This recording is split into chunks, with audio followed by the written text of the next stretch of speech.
once we presented the target to the pitcher and he's going to throw the baseball, now we get into our glove load. So concept we talk about is going from 6 to 3, and I should really back up and say 3, 6, and 3. And what I mean by that is, think about a clock. We got, midnight's here, 6 o'clock straight down, and from my perspective, 3 o'clock's over here, and 9 o'clock is right here. So when we present the target to the pitcher, we'll start again based on that pitcher's preference, how he likes it. Let's say most of them in general are okay with that thumb being at 3 o'clock. So if I take my glove off, my thumb is pointing right at 3 o'clock on the clock.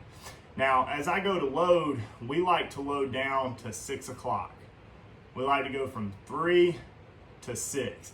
Now, how far you load, the pace or the urgency that you load with, that's very individual. But for the most part, I like for our guys to start at 3, drop down to 6, and then as we go through the catch, we want to end up back at 3 o'clock. We'll talk a little bit more about that later, but the reason we want to end up at 3 o'clock is, let's say, this pitch right here, and I've got a colored plate. Sometimes our catchers use these, our pitchers, our hitters have even used them.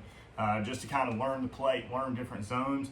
But what you see here is the white is dead center, the red is a strike, the blue is a strike. That's your 17 inches at the plate.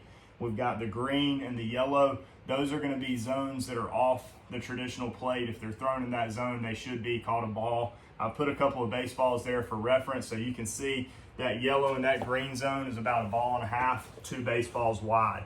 But let's say I'm going over here to the blue, and I've got a pitch that's come in and I catch it and it's right on the black. All right. First thing I'm going to do is, a lot of people, used to kind of turn the glove and catch it here.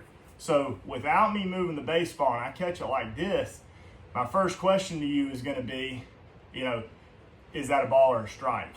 And technically it should be a strike, might be a 50-50 ball.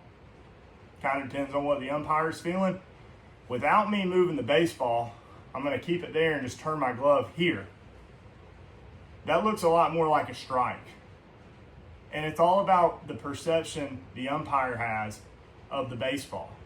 So if this looks more like a strike, we want to try to catch it like that. So when I say get back to 3 o'clock, when we go 6 to 3, that's what we're talking about. We're going to present, we're going to load down to 6 o'clock, and we're always going to be working back to 3 o'clock on the catch.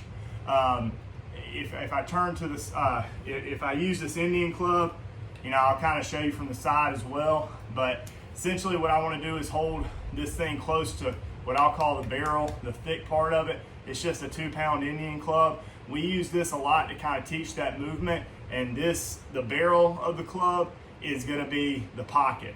So you'll see the pocket starts at 3, it's going to go down to 6, and as I come up through the catch, it should end up back at 3. So we use these Indian clubs a lot to kind of teach the movement pattern that we're looking for. From the side, you'll see kind of from here, it's going to drop down, boom, back to 3, 6 to 3.